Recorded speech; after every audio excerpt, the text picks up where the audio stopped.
Et c'est comme ça que finalement, l'Égypte s'est retrouvée pratiquement avec, il y en a encore aujourd'hui beaucoup, mais la grande majorité des Égyptiens ne sont plus de couleur noire, parce que l'origine des Égyptiens d'aujourd'hui vient d'autres peuples, d'autres endroits, que Sancherib va déporter jusqu'en Égypte, de manière à ce que tous les peuples soient déracinés de leur source première afin d'affaiblir leur identité. Et c'est quelque chose d'assez extraordinaire. Donc maintenant je reviens à ce que j'explique. Nos commentaires disent que le peuple juif est né à partir d'une matrice qu'était l'Afrique. L'Afrique dans le sens que les habitants de l'Égypte, Pharaon, étaient noirs. Et tous les habitants de l'Égypte à l'époque où Israël s'est retrouvé là-bas et est né à partir de cet endroit, tous, dans leur grande majorité, étaient des noirs. Et c'est quelque chose de fou, c'est quelque chose d'absolument incroyable, surtout que nos maîtres comparent, encore une fois, je me répète, parce que c'est tellement important, l'Égypte noire de l'époque était la mère qui avait enfanté le peuple juif. C'est quelque chose de fou que 99% des hommes et des femmes sur terre ne savent pas. Et j'oserais presque dire même à l'intérieur de notre peuple, très peu comprennent cette histoire absolument incroyable que finalement, c'est d'une certaine manière la race noire qui a engendré le peuple juif. C'est quelque chose de fou. Et qui confirme de plus en plus ce que j'expliquais déjà dans mes 2 premiers cours, le lien inimaginable qu'il y a entre Israël et les Africains, et qui va se renforcer de plus en plus et qui va se révéler dans toute sa puissance au moment de la délivrance finale. Vous comprenez pourquoi la première chose que Moshe a fait lorsqu'il a dû quitter l'Égypte, il est resté sur le continent africain, il est descendu donc vers le centre ou vers le sud de l'Afrique, et il s'est marié avec une Africaine. Sa première épouse qui l'a accompagné jusqu'à la fin de sa vie était une Africaine.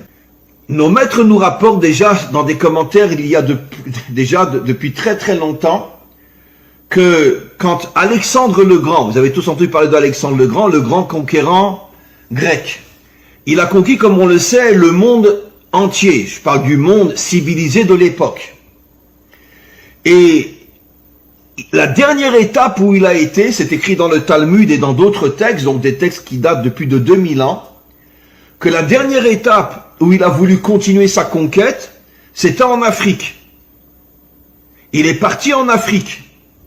Et en Afrique, il est tombé sur une armée de femmes noires. Et ces femmes noires ont vaincu Alexandre le Grand et l'ont chassé. Ça veut dire que c'est quelque chose de fou. Alexandre le Grand s'en va en Afrique, il tombe sur une armée de femmes et il est repoussé par cette armée de femmes. Qu'est-ce qu'on comprend? Quel est le message? Et je vais expliquer dans quelques instants, malheureusement, ce qui s'est passé après en Afrique.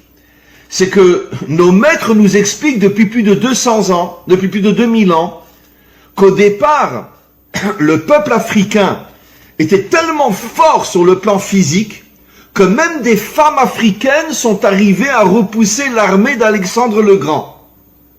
La seule armée qui a vaincu Alexandre. Ça ne s'était jamais passé nulle part ailleurs. Partout où Alexandre allait, il gagnait. Maintenant, donnons un exemple simple aussi.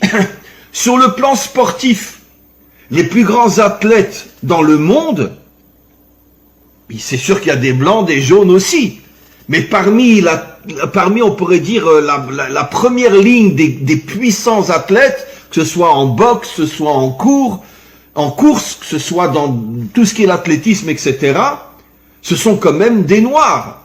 On voit que les noirs ont une puissance physique inimaginable, surtout dans le domaine de la boxe. Tous les champions de boxe mondiale, pratiquement à 1 ou 2 exceptions près, sont des noirs. Il y a une puissance, une force incroyable, on pourrait dire dans la matérialité africaine, et on comprend maintenant pourquoi l'âme d'Israël, en tant que peuple, doit s'unir à l'Afrique quand elle retrouvera sa vraie puissance, parce que de la même manière qu'il faut avoir une âme puissante dans un corps fort, comme on dit d'ailleurs en français, un esprit saint dans un corps saint, je préfère dire une âme forte dans un corps fort, qu'en vérité parmi tous les peuples, Ceux qui ont hérité de la puissance du corps plus que n'importe quel autre peuple ou civilisation, c'est précisément les Africains. Et c'est la raison pour laquelle, au moment de la délivrance finale, la puissance de l'âme d'Israël va s'unir à la puissance, on pourrait dire, de la réalité matérielle, corporelle de l'Afrique. Ça va donner une civilisation avec une puissance inimaginable qui pourra vaincre le mal, repousser le mal et installer le bien dans ce monde. Qu'ont été les plus piétinés, les plus poursuivis, les plus maltraités, les plus exterminés dans toute l'histoire humaine, les Noirs n'en parlant pas, les destructions, les guerres, tout ce qui s'est passé en Afrique jusqu'il n'y a pas tellement longtemps entre les Tutsites et les Hutus, etc. Et on va en parler bien sûr. Donc, il y a, et aussi l'exil. Les Africains sont exilés aussi aux quatre coins de la terre. Il n'y a pas un pays au monde où il n'y a pas des Noirs aujourd'hui. Alors qu'ils avaient un pays d'une richesse inimaginable. Que le pays le plus riche en ressources matérielles du monde, c'est l'Afrique. Il y a tout là-bas. Il y a le diamant, il y a l'or, il y a des minéraux, il y a une richesse inimaginable. Qu'est-ce qui s'est passé? Comment les Africains ont pu être exilés? Comment ont-ils pu être transformés en esclaves? Comment ont-ils pu être piétinés, massacrés, violés? Mais le jour où on retrouvera les archives véritables et qu'on se rendra compte de ce que les Blancs ont fait aux Noirs, on se rendra compte que ça a été un véritable génocide. Ne parlons pas des viols, ne parlons pas de tout ce qui s'est passé. Les jeunes filles étaient violées, les femmes étaient violées, les hommes étaient massacrés constamment, pendus, torturés à mort, jetés dans des trous dans lesquels on leur donnait pas à manger et ils mouraient de faim s'ils osaient lever le nez contre le maître. Parce que malheureusement, ça fait pas si longtemps que ça. L'exil, l'humiliation, le racisme, les massacres, la transformation en exil, la transformation en esclave. Mais c'est pas par hasard, puisque Moshe a épousé une africaine, puisque le peuple juif est né en Afrique, puisque comme je l'ai expliqué à cette époque-là, tous les Égyptiens étaient noirs, c'était avant la transportation de population d'un pays à un autre. Donc, qu'est-ce qui s'est passé?